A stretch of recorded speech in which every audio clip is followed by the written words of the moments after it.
Добре дојавте во За или против, јас сум Љупчо Светановски. Вечера имам чест, мој гостин да биде професор доктор Мимоза Раил, директор на Институтот за сценски уметности при Универзитетот Европа Прима. Добре дојавте. Ви благодарам многу за поканата. Професорке, како и да погледнеме, од кои аспекти да видиме во Македонија, секаде состојбата за жал е катастрофална. Мислам дека, да почнеме директно и конкретно, главно прашање на денешницата, на секој вистински македонец во нашата Македонија е како дојдовме реално до ова дереče? Мислам дека главното прашање што вие го поставувате е клучно и дека се однесува на нашето незнаење. За жал, многу малку имаме знаење за тоа кои сме ние, од каде доаѓаме, која е нашата самобитност, кој е нашиот идентитет и на што се темели нашата државност до ден денес, дека представуваме еден духовен континуум и еден духовен континуитет низ вековите кои што поминале. Ако ги погледнеме историските книги, за жал во Македонија не постојат историски книги за, например, нашата средновековна литература, нашата средновековна музика и се она што го представува нашиот идентитет. Јас моите сознанија ги црпев од странските литератури, например од Рихтер го читав, еден познат византолог, историчар на уметноста, која е всушност Македонија и што представува Македонија од антиката до денес. Знаете, да зборувате дека Македонија потекнува од антиката, денеска малку ќе ве сватат и несериозно, ќе добиете неколку епитети дека можеби не сте нормални. Меѓутоа, мора да знаеме дека Македонското царство, кое што се простирало на оваа територија, е токму директни наследници сме ние, а дека Атина, Спарта, Троја биле градови држави кои што биле независни во своето постоење од Македонското царство. Значи, нашите корени се токму во антиката, меѓутоа она што представува нашиот идентитет е 9 век, кога всушност и се формира нашиот јазик, кога од преводот од старогрчки на старословенски јазик, всушност се создава едно специфично наречие кое што преку Дунав и Волга врши влијание на формирањето на другите словенски јазици.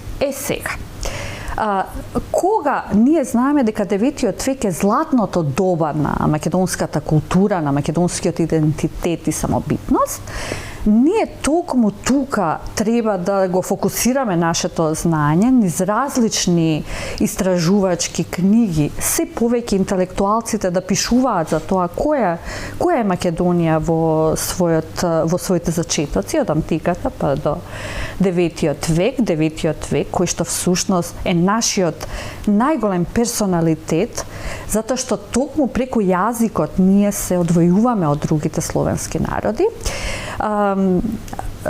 И токму, како што вели и самиот Блаже Куневски во есеот за Климент, преку 9 век, преку драматичните столетија, ние треба да се бараме себе си и никако да не се откажеме од сопствениот јазик, затоа што јазикот е токму основата на нашето постоење. Ако гледаме хронолошки, 9 век, по 9 век и она жестока мисија која што беше на светите Климент и Наум и Кирил и Методи, она жестоко спротивставување на Кирил и Методи и она несреќна изјава дека Кирил и Методи и Гоце Делчев се бугари. Како дојдовме всушност до тоа? По Првата светска војна и по Балканските војни се случи едно големо жестоко касапење на македонскиот национален идентитет и истите, видите, едни исти мизантропи, едни исти касапи на македонското ткиво до ден денес се актуелни. Се случи големата прерадба се случи и она мисиркова свест, кога нашите дејци всушност се впуштија во една големо перманентно спротивставување на насилството, а македонскиот идентитет токму на тој начин се потврдуваше себе си. Гледаме еве денес дека всушност ништо не е променето и она што се злоупотребува најмногу, а тоа е во националната политика на некои наши соседни држави, а тоа е Бугарија, дека нашите дејци кои што пишуваа на бугарски јазик, меѓутоа во нивните творештва всушност се слушаше плачот за Македонија и тоа во националната култура на Бугарија не само што се злоупотребува, туку и апсолутно се наметнува како сопствен идентитет. Во современи услови гледаме дека ништо по двете балкански војни, по Првата светска војна, ништо не се променило, дека ние повторно се доведува во прашање нашиот идентитет, нашиот суверенитет, нашиот персоналитет како јазик, како посебна култура, иако она што Бугарија го присвојува за свое во своите редови, во своите реферати кои што се по ембарга, во кои што јас ги истражував, апсолутно кажуваат дека ние сме одделна нација со одделни карактеристики, јазик, култура и така натаму, и дека политиката денес која што ја гледаме, всушност еден вид на континуум на тоа касапење на кривкото македонско тело. Во таа смисла и самата историска, ќе кажам, наводници комисија е политичка комисија и таа воопшто не носи, не ги доведува историските прашања во ред, затоа што бара од нас да се откажеме од 9-тиот век, 9-тиот век кој што е клучен за нашиот идентитет и бара од нас да се откажеме од целата наша историја. Знаете, откажувањето на нашиот јазик дефинитивно значи дека ние не постоиме и дека сме под чизмата на една друга соседна држава. Релативизирањето за ставањето на народ во одредени законодавни значи како што е уставот и во преамбулата и во нормативниот дел на уставот, значи токму тоа подкопување на македонската историја. Затоа што да не одиме подлабоко кои се правните импликации, да го поставиме прашањето на воведувањето на народ. Тоа значи нов рамковен договор. Тоа значи славење на Сан Стефанска Бугарија. Тоа ставање на улици со имиња на цар Борис и така натаму. Јас имам една книга која што ретко историчарите ја знаат, напишана од мојот дедо Коста Циревери, кој што е татко на Вера Циревери Трена и кој што го кажува тој историски континуитет на постојаното изживување на бугарите на нашето тло, посебно во времето помеѓу двете светски војни. Книгата се вика Политичките убиства во Македонија и на кој начин всушност, која е улогата на бугарите, на кој начин тие се осветуваат и на евреите во Македонија и на нашите борци и конкретно еве на мојата тетка Вера Циревери Трена и во секое релативизирање на тие историски факти зашто ние постоиме како живи докази дека тоа се случило и на врв на тоа дека треба да се извиниме на бугарите за една таква политика, не само што е навредливо, туку се поставува прашањето на залудноста на жртвите во целиот континуитет на македонската борба од незиното постоење па се до денес, зошто паднаа жртвите за една слободна, независна република Македонија, затоа што од друга страна ние имаме една географска одредница на името кое што беше донесено против волјата на народот и во секоја европска држава, во секоја европска демократија, волјата на народот секогаш била почитувана.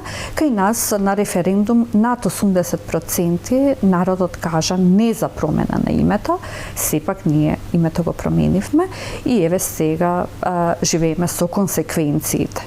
Што значи Северна Македонија? Еве, кога јас си го поставувам прашањето, дали сме ние некој дел, северен дел на некоја соседна држава, дали сме ние некои сепаратисти кои што нели беа уплашени нашите соседи дека можеме да ги нападнеме, и од каде потребата ние да го менуваме нашето античко вековно име, кое што е врзано со нашиот јазик, со нашата Охридска архиепископија, затоа што и нашите архиепископи во градот Охрид, кој што е центар на истокот на Византиското царство, своите похвални слова ги пеат токму на македонскиот јазик.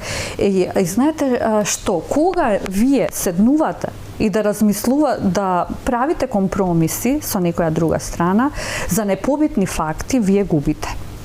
Во таа смисла, политиката не може да биде над фактите и над историјата и над правото на еден народ да се вика како што сака да се вика.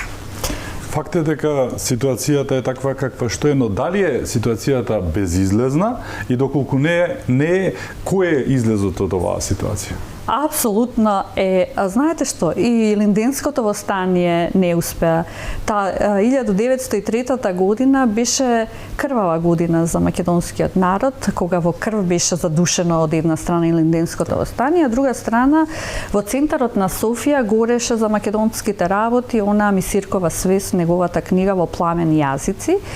И тогаш народот никогаш не помисли дека е во безизлезна ситуација. Точно е дека ние самите сме виновни. Верувајте дека никој не е виновен. Не смееме да покажуваме со прст на ЕУ, НАТО, на овој сосед. Ние самите си дозволивме ова да ни се случува што ни се случува. Ако самите дозволивме, ние самите можеме да излеземе од овој ќорсокак во кој што несватливо како дојдовме. Меѓутоа, ќе остане темна дамка во нашата историја, сите овие искривувања на нашиот идентитет и на нашата гордост и нашето достоинство, затоа што само оној народ кој што нема достоинство, само оној народ кој што ја подкопува својата историја, тој е и духовно поробен. Во таа смисла, не треба да чекаме никој нас да не повика, да одиме на улица. Не треба да бараме херои поединци, затоа што сите сме херои на нашето време. Херојството е во мене, во вас, во сите луѓе кои што живеат во Македонија. Да станеме еднаш свесни за себе си, кои сме, дека имаме своја историја, дека не сме повеќе да се навлегува во она нашиот суштински идентитет, во нашите историски вертикали, како е христијанството, еве да земеме од 9 век, богомилското движење, Охридската книжевна школа. Охридската книжевна школа не е само школа во која што учеле 3500 ученици и се вршела просветителска. Тоа е првиот универзитет во Европа. Охридската книжевна школа ја дефинира нашата самобитност, која што преку драматичните столетија треба ние да ја зачуваме до денес. Што нам ни се прави во моментов? Нас токму таа точка на 9 век сака да ни се поткопи и во тој контекст ние веќе остануваме како народ без корени, како слуги на одредени други држави кои што можат со својата чизма да не згазат.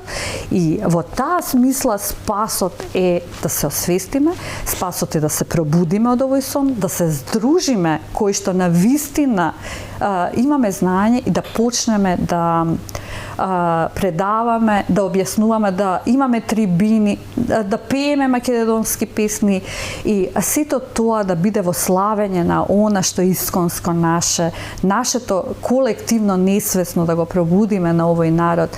Знаете, целата, уште од 9 век па се до денес се пее еден трагичен рефрен на македонската кауза. Една низ црното и црвеното, темница што штрека и вкрвавена зора, знаете, и тешкото оро на кое што пишуваше Блаже Конески, кога старци и внуци се менуваат низ традицијата, тоа е орото кое што се игра на самата сцена на историјата.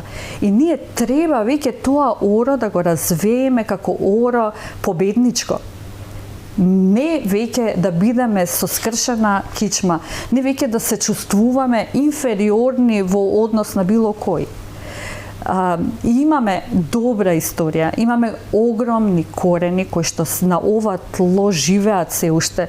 Имаме таква позиција геостратешка, имаме таква географска позиција, имаме историски факти кои што не можат да не побијат.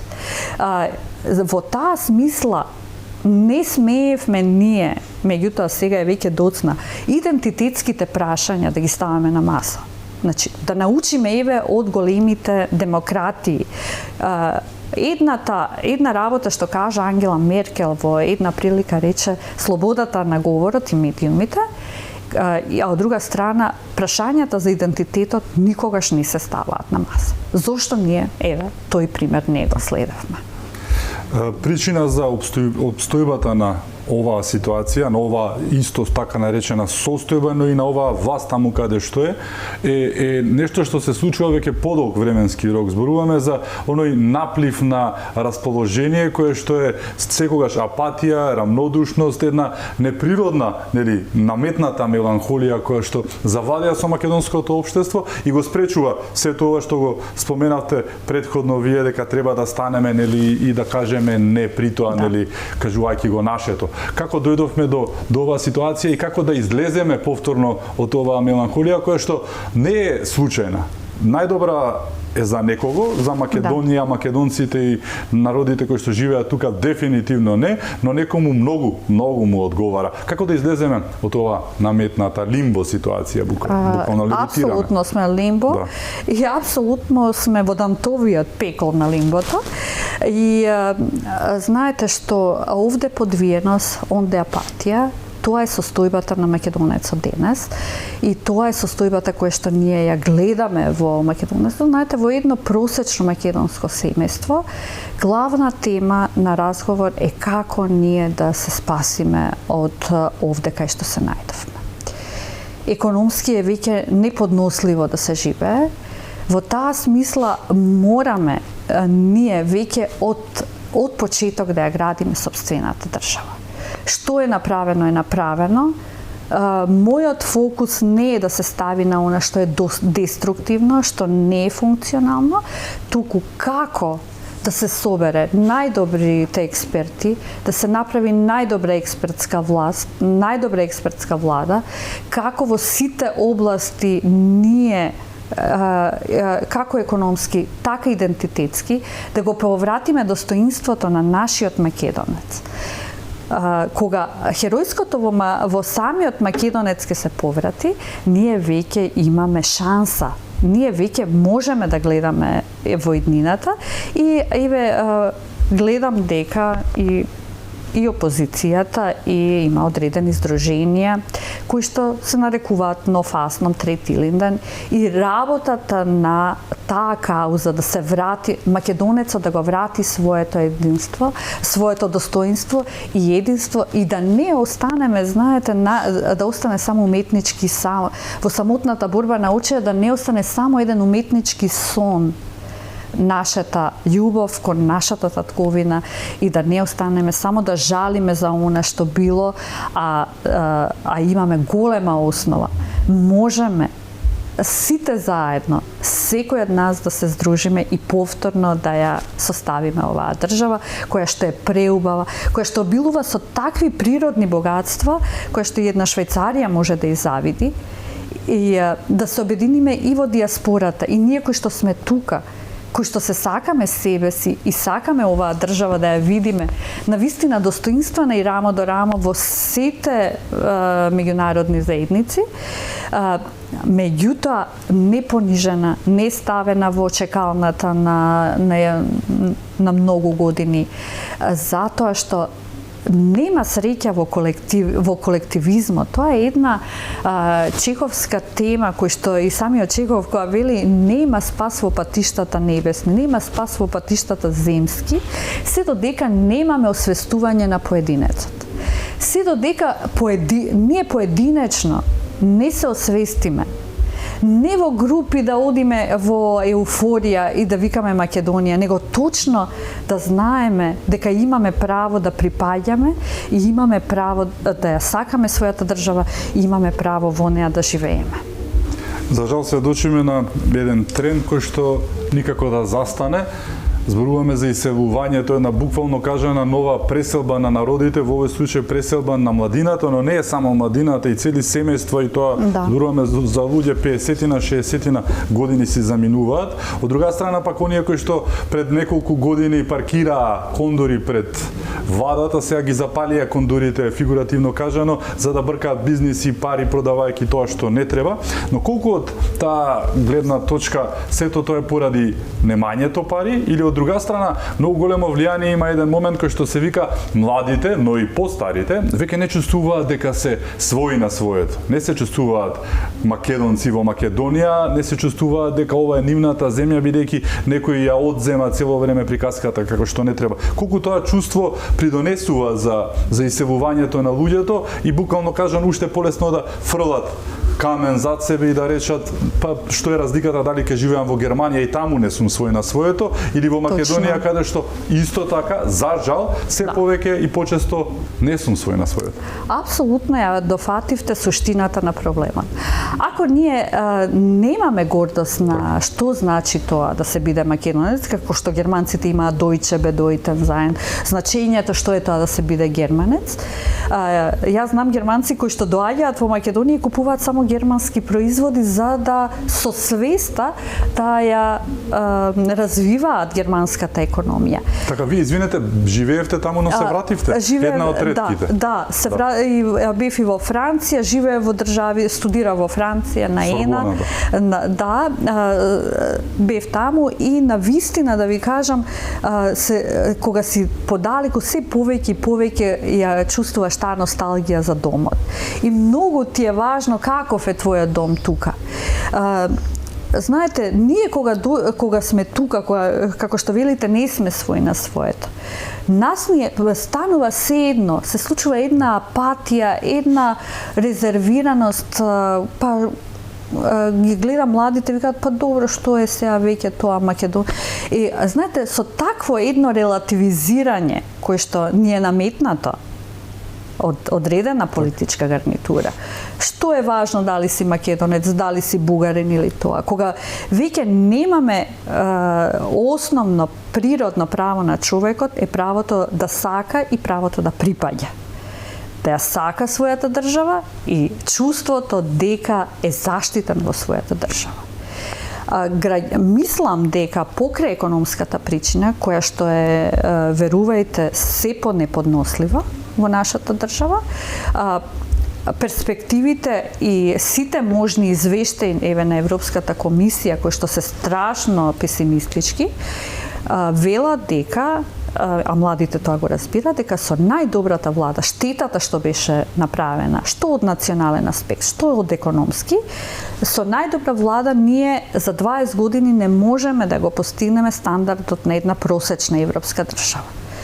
Кога сте млад човек од 20-тина, сте завршиле со големи амбиции, тогаш не сваќате дека убавината е во малите, сакате големи постигнувања, што е и природно, вие не своето житејско засолниште мора да го најдете, значи по природата на младоста, а и се постари луѓе го бараат спасот надвор, затоа што веќе самите се чувствуваме како странци, што е најголемата абсурдност во сопствената држава.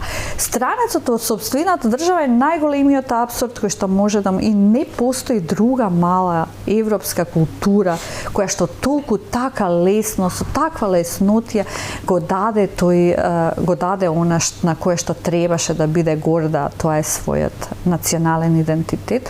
И да ви кажам, не е чудо што младите се повеќе и повеќе, и тој тренд не можеме да го запреме. Ни беше ветено, дека ќе се вратат младите, дека ќе се заживее економијата, меѓутоа еве гледаме дека пропаѓаме се повеќе во од една страна во непостоењето на она што на вистина сме ние, со негација на сите наши клучни историски точки, а од друга страна е невозможноста да човек обстане во вакви економски услови. Јас како еден обичен граѓанин, да ви кажам, во последните 6 месеци што ми се случи, тоа не се случува во ниедна држава во Европа. Додека не се најде една навистина честна политичка гарнитура која што криминалот ќе го сотре од медицинска сестра која што не дава хемотерапија, која што ги продава лековите на други пазари на соседни држави, се додека не се искорени криминалот на касиерката која што па криптовалути и така натаму, од секој можен начин обичниот граѓанин е ограбен. Не зборувам за политика сега, туку обичниот човек веќе ја изгуби границата. Знаете зошто? Затоа што во оваа држава никој за ништо не сноси никаква одговорност. Абстрактна именка, ама буквално во Македонија невидлива е. Невидливо е правото и правдата. Значи, во една развиена европска држава, како што е Германија и Франција, не можете вие да правите кривични дела, а при тоа да не одговарате. Да, но еден дел кој што зборувавме претходно, токму кога што ни се случува и иселувањето, еден голем фрагмент од овој мозаик антимакедонски и анационален е нешто што се случува особено засилено последниве 3 децении, се вика девалвација и пежоризација на поимот патриот. Она глупава бедна приказка за немиените, орно и нели со две раце прифатена од многу неспособни ликови, кои што реално и не ја сватија целата приказка, бидејќи да, немиени, но испадна дека немиените се мозочно немиени за нечија жал, кои што се тотално, апсолутно испрани во мозочињата и задоволни од трошките што паѓаат од асталот на некој кој што прави бизниси на политичката сцена, нели на бизнис сцената, токму она рациноводо, нели копање црни гробови за туги бели дворови. Точно. Буквално кажано, девалвацијата на поимот патриот, која што е се присутна, 32 години сме независни, 32 години, некој со тоа буквално си направи кариери токму на плеките на патриотите и патриотизмот, односно антипатриотизмот, представувајќи го онака како што не треба. Нема поприродно чувство него да си патриот. Патриотското чувство е она што го дефинира човекот кој што има кој што има знаење и кој што припаѓа. Значи, се повеќе читав јас, баш на Facebook ми напиша колку ме нервираат овие патриотиве. Знаете, со тоа што кажувате? Кажувате, не си ја сакам собствената држава, не ги сакам ни оние кои што се за оваа држава, туку добивате едни Јас викам, добро, дали вие верувате во она флоскула дека НАТО не брани, ЕУ не храни? Тие велат да. Ние веруваме во тоа и тоа навистина се случува. Со тоа што имавме од Столтенберг, од генералниот секретар на НАТО, од гаранции дека Русија нема да не нападне. Знаете, се создава непотребна фама за тоа дека ние постојано треба некој од надвор да не брани, а некој друг да не храни. Моќта, се додека не освестиме дека моќта е во нас самите, дека ние треба да се исправиме и да речеме, ја земаме сега државата во своји раце, се потсетуваме кои сме. Читаме, истражуваме за нашата држава и каде е нашата припадност. Тогаш нема да се релативизира поимот патриот, нема да го осудуваме оној кој што ја сака својата држава, сака тука да остане, сака својата држава да му е свое житејско засолниште, а не да оди по белиот свет. Знаете, Кочо Рацин е феноменален пример за сите тие, за кого ние всушност цело време работиме, и тоа е едно големо прашање. Каде е нашиот труд? Зошто не се верификува она за што јас во други држави студирав, докторирав? Нема некоја сатисфакција. токму заради целиот систем кој што немаме одговорност, не се правите луѓе на вистинско место и станавме држава која што секој на секого може се да ви земе и за тоа никогаш да не одговара. Како и што да зборуваме за држава во која што основен рол модел или урнек на успешен човек се, да не речам, Заев и Ковачевски. Држава која што токму со децении има една мантра дека ако се одродиш, се продадеш, буквално националното историјата го тргнеш настрана, ќе можеш да уживаш во бенефитите на она што си го направил. Како да одиме напред со вакви рол модели кои што не се баш некој примерен урнек во светот? Достоевски имаше една многу убава теза и велеше дека, знаете, кога не верувате во Бог, во тој закоравен атеизам, тој никогаш не оди сам, туку тој оди секогаш во триадата нихилизам, иморализам и анархизам. Иморализмот во Македонија дојде до тој степен. Во аморалноста вие правите одредено морално недело, меѓутоа имате некоја морална санкција за тоа. Во иморализмот веќе границата помеѓу доброто и злото е сосема избришана. Ето, ние се наоѓаме баш во тој стадиум. Она што беше нормално, она што беше вредност во мојата генерација, да бидеш најдобар студент по медицина, по право, веќе не. Не мора да сте политичар. Вие, секој човек кој што, секој оној кој што врти пари, морално се проституира, краде, зима на недолжен народ, тој е критериум на успешен човек. Знаете.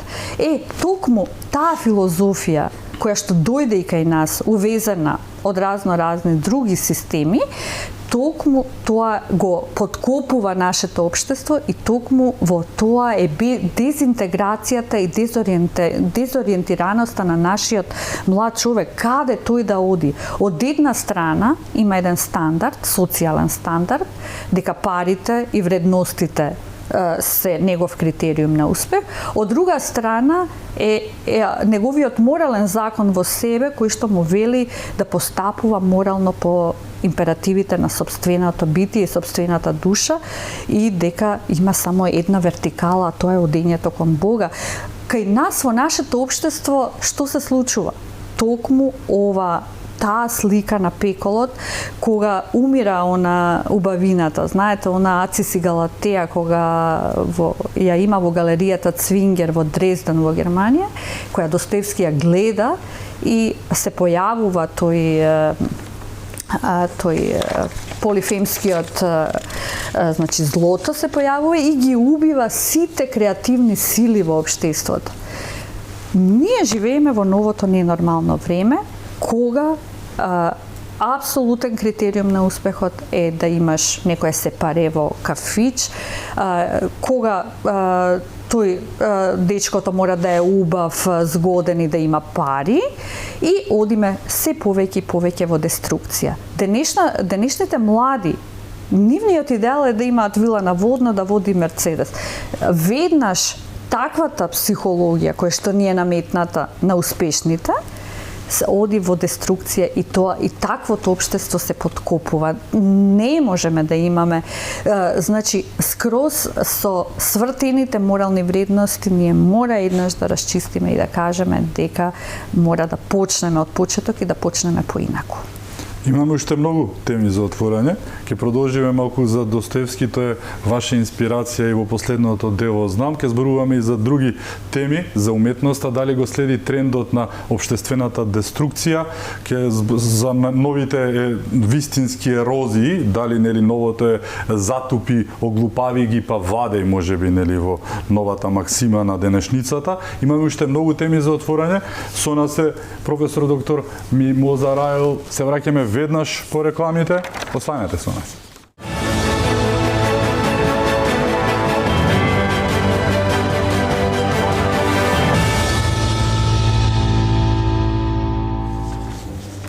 Се враќаме во за или против. Мој гостин е професор доктор Мимоза Райл. Професорке, почитуваш сте на Достоевски и тоа е инспирација за вашето последно дело со ништата на писателот, како и неговата позната мисла убавината ќе го спаси светот. Тој е представник на психолошкиот реализам, нели? Јас еве како професор по македонски и книжевност, мислам дека ние пак живееме во некој психолошки надреализам. Ништо не функционира, ништо не е нормално, ништо не е како што треба, но обстојува. Како да излеземе од овој психолошки македонски надреализам? Кој е чекорот што треба да го направиме за да излеземе од ова ништавило? Точно така, толку убава дефиниција дадовте дека живееме во психолошки надреализам и дека навистина нас ни се представува дека нештата се прекрасни, меѓутоа самиот живот на поединецот кажува нешто друго. Пресреќна дека го споменавте Достоевски и таа позната негова изрека дека убавината ќе го свати светот, кој што не сум сигурна дека кога се ја цитираат, читам во разни текстови одредени критичари, дали навистина ние не можеме, дали можеме Достоевски да го толкуваме без неговата негација. Знаете, во делото Идиот на Достоевски, кнезот Мишкин, кој што е во еден диалог со Аглаја му вели: "Ве молам, немојте повеќе да кажувате такви глупости, дека убавината ќе го спаси светот." Значи, за која убавина станува збор? Станува збор за убавината на душата и убавината на срцето. Дека убавината како надворешност, видовме што се случи со убавината на Наташа Филиповна, која што е прототип на Марија Магдалена во истоименото дело, дека таа убавина, се она што ни е нашминкане и убаво како фасада, никако не може да не спаси.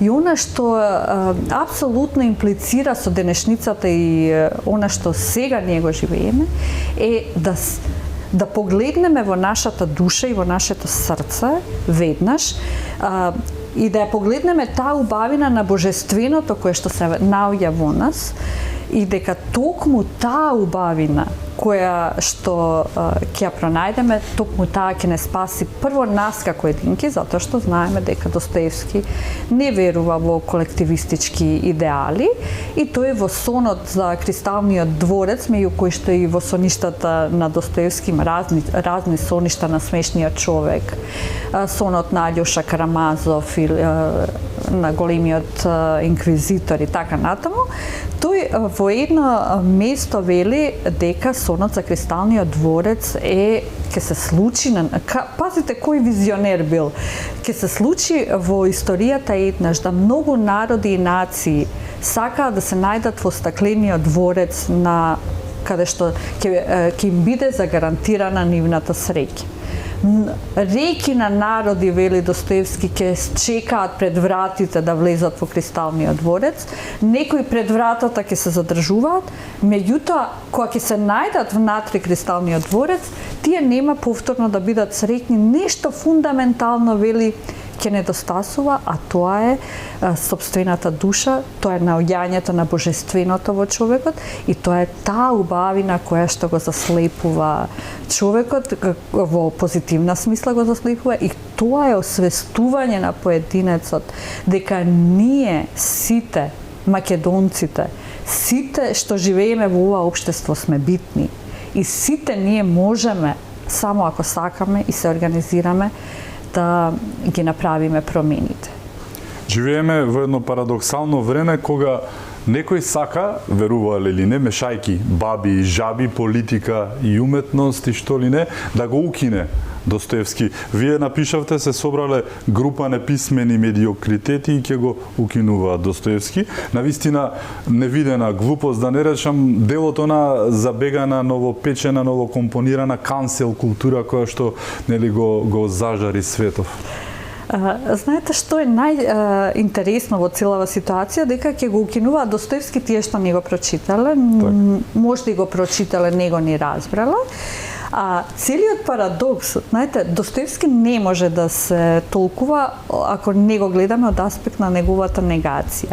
Не можеме ние гениалноста на неговото дело е затоа што тој не ни кажува на кој начин да излеземе од кризата, на кој начин да поверуваме во Бога. Тој вели, имаме две клучни прашања во животот, а тоа е нашата средба со Бога и кога ќе прашаме постои ли Бог и постои ли бесмртност или не постои Бог и не постои бесмртност.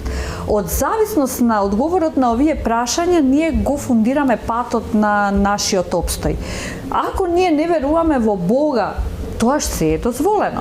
Тогаш видовме што се случи со ликовите на Достоевски, кои што велеа дека се е мојата волја и јас сум Бог. Видовме што се случи со Кирилов, видовме што се случи со Расколников. Многу паралели со денешното македонско општество и некој кој што некаде е во некои фотели, така. Злостор и казна има. Злостор и казна. Знаете, ја напишав не постои совршено злосторство, а тоа и мисла и имплицира на целото дело на Достоевски, затоа што постојат универзални закони. Универзалните закони велат дека се ќе биде онака како што ти веруваш. Нашиот национален дух се состои во нашата верба, во нас самите. Вторите и третото правило на според Достоевски во универзумот се ништо немој да земеш од друг и немој да му наштетиш на другиот. Кај нас сите тие вертикални универзални закони се значи поништени и што ни прави всушност укинувајќи го Достоевски, всушност тој дефинитивно кажа еден ден ќе дојде кога јас ќе им пречам и така натаму. Тој всушност ги посочува личностите кои што него го укинуваат. Кој го укинува? Ставрогин. Кој беше Ставрогин? Е еден млад, убав човек кој што е апсолутно социјално котира добро, значи сите ги има сите епитети на еден западноевропски човек. Жените многу го сакаат. Меѓутоа тој постојано сонува еден сон, сонува за рајското, значи тоа е душата на човекот. Нашиве не се ни убави, добро што ќе кажам. Да, и меѓутоа го гледа пајакот. Зборувам нели ментално. Да. Го гледа пајакот истовремено душата му вели ти треба да уживаш во божествената душа, во убавината која што ќе те спаси, а од друга страна не може да го одели погледот од пајакот, од црниот пајак, кој што е злото во човекот и зошто вели кога веќе сме го освестиле божественото, зошто секогаш злото мора да победи и на крај таа сликата на Ацис и Галатеја, која што е во една прекрасна рајска природа. Значи природата ни е прекрасна, душа имаме која што е божествена, меѓутоа зошто тој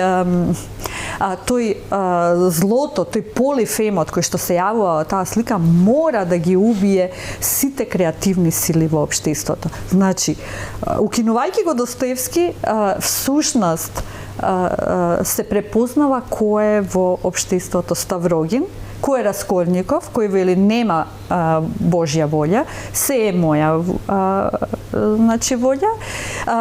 Ги укинува и Иван Карамазов, кој што создава одредена нихилистичка идеологија и поведува маса на луѓе, и после луѓето се збунет и велат, па вие не научивте дека треба ние меѓу себе да се убиваме. И колку парадоксално да звучи, укинувајќи го Достоевски, сите тие што го укинуваат се препознаваат во неговите ликови. Имам и една друга паралела кај нас, укинувањето, да не речам, на историјата. Нешто што се случува во образованието, уништување на образованието, кое што започна со една ступидна концепција, ја нарекоа на една немила министерка, но која што го направи тоа и која што беше буквално само пример што треба да направиме за да бугарите не се лутат на тоа што го имаме ние во нашата убава, богата, прекрасна историја. Децата немаат учебници токму заради тоа, да не се лажеме, заради учинување на оваа власт на бугарите, но еве ни се случува, немаат учебници и ден денес, еве веќе доаѓа крајот на првото полугодие, дел од учебниците се уште ги нема, втора година поред немаат учебници, немаат ниту свидетелства. Како дојдовме на ова дереџона, најстарото уништи го образованието на една земја, ако сакаш или нација да ја уништиш нацијата? Најгорливото прашање сега го поставивте, а тоа е едукацијата за нас самите, и така ние и почнавме со ова интервју дека незнаењето. Бев во други држави, ги гледам нивните книги по историја. Не мора да одиме во Западна Европа, Источна Европа, во Русија, Америка. Само земете ги во нашата соседна Србија, каква свест имаат за себе малите деца кои што учат за српската историја, вие ќе се фасцинират. Токму тука лежи целата цака на негирањето на македонскиот идентитет и тука лежи целата идеја на непостоењето. Зошто? Токму учебниците. Па видете, ние воопшто немаме образование за тоа, за делот на античкиот дел во Македонија, за Македонското царство во антиката. Немаме никаква наобразба или некоја така сепарациона. Гледам дека Ману, председателот Коцарев, се труди, академик Јулавкова апелираат да се вратиме на разумот и достоинството повторно да стане наша втора природа преку 9-тиот век, што е нашиот персоналитет. Значи, се негира 9-тиот век. Знаете ли, Охридската книжевна школа да постоеше во Бугарија или во Србија, што тие ќе направеа од тоа? Ќе станеа лидери на Балканот и ќе живееше. Кај нас е нешто изградено, недоизградено, почна Плаушник да се гради, па престана, па без никаква свест за нашето национално наследство, она што нашите предци ни го оставија во аманет. Сега, кога вие немате доволна наобразба за ова, што е суштествено, дури и она што е сепаративно, а го одредува нашиот идентитет, како што е Гоце Делчев, Кирил и Методи, ги ставате во знак на прашање, тоа значи дефинитивно непостоење. Затоа што само свеста на поединецот, образованието, знаењето, истражувањето, моето истражување, ќе се повторам, нема да ми замерите, не започна од книгите во Македонија. Немаме книги за нашата средновековна литература. Значи, каде децата да истражуваат за Македонија? Тоа се само некои приказни кои што ги раскажуваат баби, дедовци, кои што се непотпун. Нас ни треба една системска, државна, национална политика за да ние ја истражиме сопствената историја и ја запишеме, истражена е, да ја запишеме и да се освестиме и по тие учебници да учиме.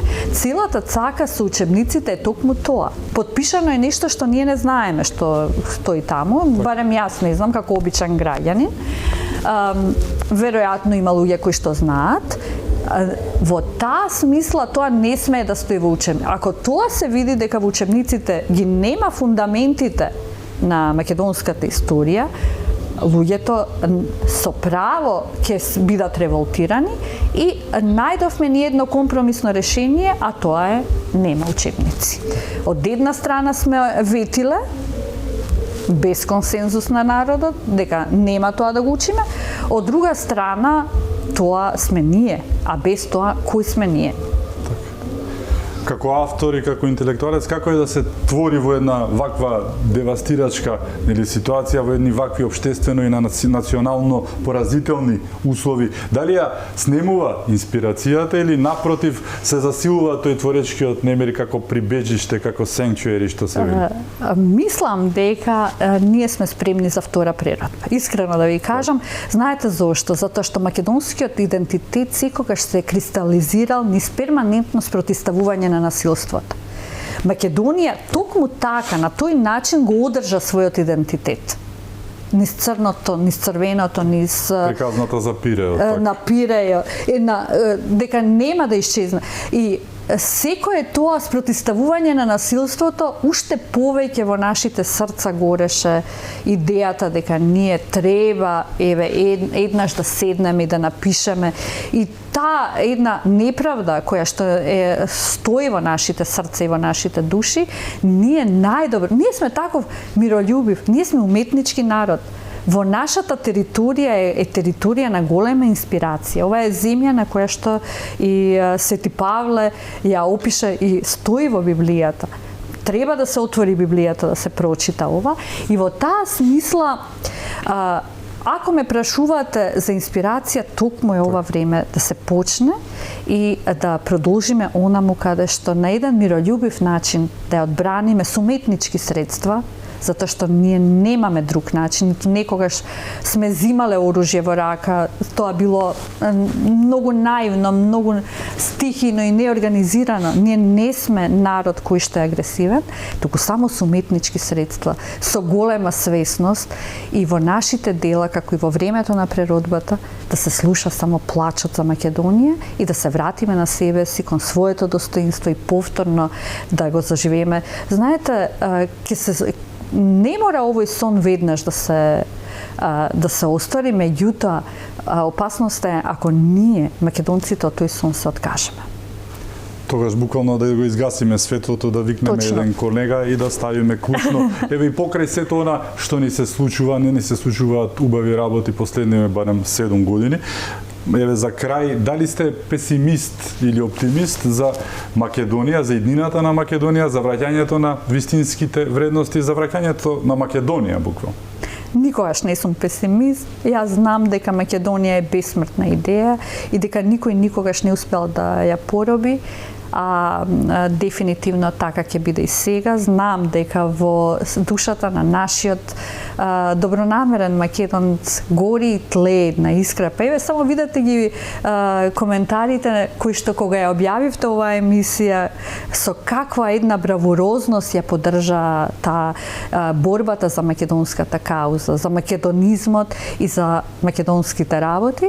Борбата никогаш нема да запре, се до она кога ќе бидеме свој на своето, слободни на своето, кога ќе го имаме името свое, знамето свое, кога ќе се вратиме на себе си и нашата татковина ќе стане наша втора природа. Амин. Едно големо амин. Ви благодарам што бевте моја гостинка. Ми беше чест. Ми беше големо задоволство со вас да разговарам. Исто така. Ви благодарам и вам што бевте со нас. Да сте ни живи и здрави и секако чувајте се многу.